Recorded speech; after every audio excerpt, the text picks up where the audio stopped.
We have a really great treat in store for you today. We are involved, we believe, in the greatest industry in the world. What we need to do is get our message across so that everyone knows, as many people as possible know who we are, what we're doing, and why we're doing it. So I would like to take just a few minutes to explain to you what we are doing and why we're doing it. We are a small farm. We presently cultivate about 2 acres. That may not seem like a lot, but when you're actually growing stuff, it's a lot. It's a lot of work. You can grow enough for hundreds of families on 2 acres. We have a hoop house that we grow enough food in to feed 20 families right now, and it's 100 by 30. And so 2 acres is a small farm. What is termed a small farm, but it actually can produce huge amounts of food. And so that's where we are. We are in Moapa, 50 miles north of Las Vegas. We got into farming because we've lived here for all of our lives, and we felt that we needed to contribute to our neighborhood, our community, our lives in a way that would help us to be more sustainable. I see that some of you have coffee cups on your desk, or a pop, or a drink. Somebody, what did you have for breakfast this morning? I don't eat breakfast. Nothing, okay. I drink coffee. You had coffee, okay. Do you know where your coffee came from? Wherever Starbucks mine. Starbucks, all right, Starbucks, good, good, good. Yes, what? Yep, from Brazil, yes. I was going to say Venezuela or Jamaica. Yeah, very good. How did that coffee get to your cup?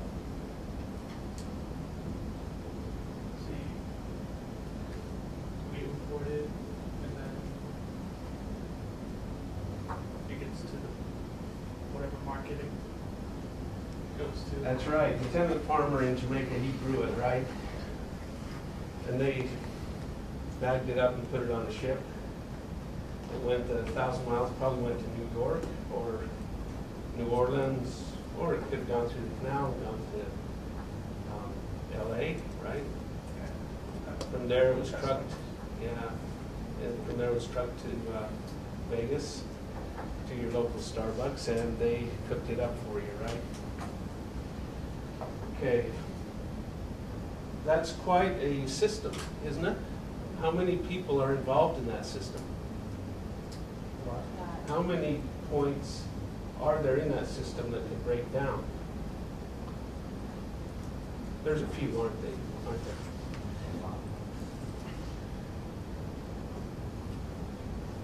One of the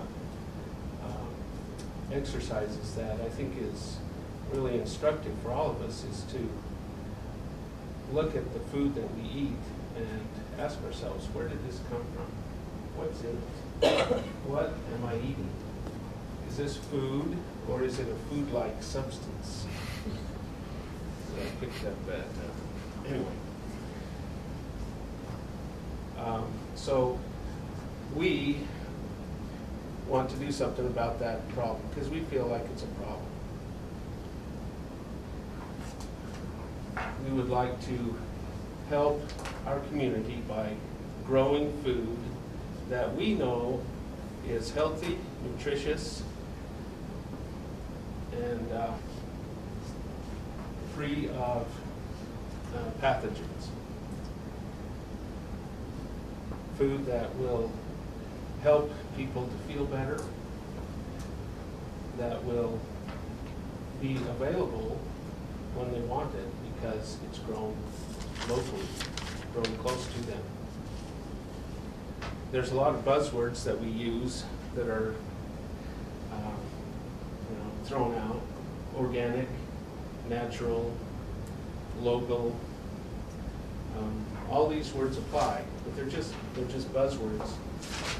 Use words that everybody uses to describe what we're doing, but we're actually trying to go back to a system where we eat food that is grown here instead of food that is grown in China or Chile or Mexico or someplace like that.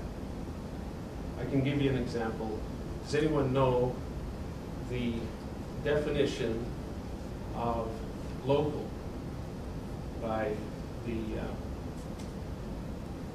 for example, Whole Foods or Trader Joe's?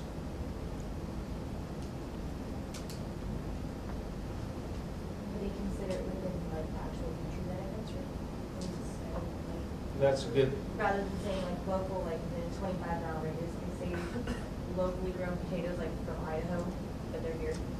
That's a good try. Yes, it's close. How about homegrown? No, Local as in USC? no. No, Within the city that you live? no. Their definition of local is anything that can be flown or trucked to their store in 24 hours. So if it was grown in China and flown to LA and trucked to Vegas within 24 hours, it was local. And they put that on their sign. They said, locally grown oranges. But they're from China. Okay, so to me, the problem with that is, how were those oranges grown? What did they use to keep the bugs off? What kind of bugs do they have there? What are their governmental policies in relation to pesticides and chemicals in the ground? Because if the orange comes and it looks like an orange, it gets in, right?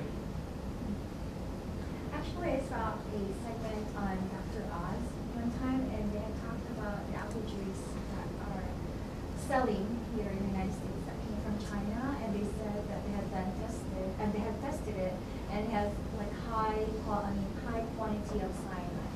Yeah, so, right, and it comes from the water.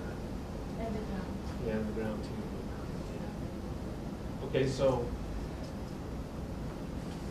what's an advantage of Meadow Valley Farm? It's that we don't put anything like that in our ground. Our ground is pesticide and chemical free.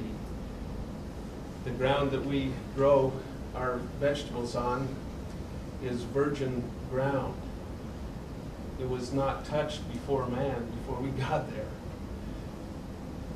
In the days of Adam and Eve, they ignored it because it was the desert. It's never grown anything. It's completely pure. And so it only has what we added to it. So, yes? I'm sorry. So being that you're not considered what I would think a local farmer, before you told me what that was, what would be the definition of if you're not considered a local farmer? Well, we consider ourselves a local farmer. We call ourselves local because we're 50 miles from our market. And that we feel is one of our advantages because we don't buy produce or anything else from long distances away. And so we don't pay trucks to get our, shippers and everything like that to get our produce to our market. Wouldn't the answer to her question be community Yeah. instead of local? Yeah. We're a community farmer. Or yeah. local community. Yeah. So, yes, we are community-supported agriculture. Do y'all know what that means? Because Janet was here the other day. Community-supported is where a family, a person pays up front to receive a share of the produce from the farm. And during the season, they receive their share of whatever the farm produces. So they've actually bought into our farm, they've invested into our farm. So our mission, our vision is to become the best farmers that we can be, grow the most nutritious, best tasting, healthful vegetables that we can, and provide the advantages of being local and of being healthy and healthy produce. And also carbon footprint, our carbon footprint. I've just touched on the basics of what we do, of our farm, what we grow. We grow all kinds of vegetables, and my associates will discuss more of how we are going to be, our vision of being involved in the community. Okay, if you get seeds from a different state or country, would that be considered community if it's grown out here? We do buy seeds from many seed outlets in the United States. We don't buy any seeds that were grown outside the United States. But that's a big part of being sustainable.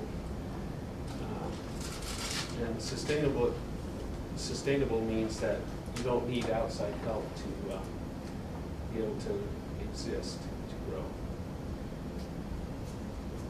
I was just reading on there. What types of things do you guys grow in the farm? We grow just about every kind of vegetable, and we do have we have some chickens, which we are now eating. Chickens are something that you are an animal that they do their thing for a while, and then they get older and stop doing it, so you eat them and then start over. Were you guys getting the eggs from the chicken? Yes. Okay. You do the whole chopping the chicken head off and everything yourself? Absolutely. That's organic. That is. Do that one. So when you said community supported agriculture, so you bring the families to work in the farm, or do you do all? Yes, we do. Yes, that's a good point. Yes, we have a work share program. We invite people all the time who would rather work than pay for their share. And so they come and work for a certain number of hours, 4 hours each week, and in exchange for their basket. When you do the delivery, do you do it like it says weekly, but you have a set schedule to deliver to the families from Milwaukee to here? Yes, every Wednesday we deliver. We do our harvesting on Tuesday and deliver on Wednesday. And we deliver to homes or businesses. We, at this time, we don't have a drop-off point. We deliver right to people's homes. Yeah. Now, do you guys do it yourselves, or do you have other people do it for you? We do that ourselves right now. How is the gas price affected? Yes. We had to raise our delivery fee by $1. Now, is it something that you can come to the farm and actually get? And Yes, yes. If you want to pay, Uh-huh. you can. Yes. We offer farm pickup, and we have one family right now that does that. So they don't have to pay the delivery. We have a sign-up registration form. You just fill it out, send it in with your check. So the cost? Yes, you have to pay in advance. Well, each season it varies. The winter season, which we're doing right now, was, how much was it? It was 10 weeks, $28 times. $340, yeah, 10 weeks at $34. That's with the delivery. $340.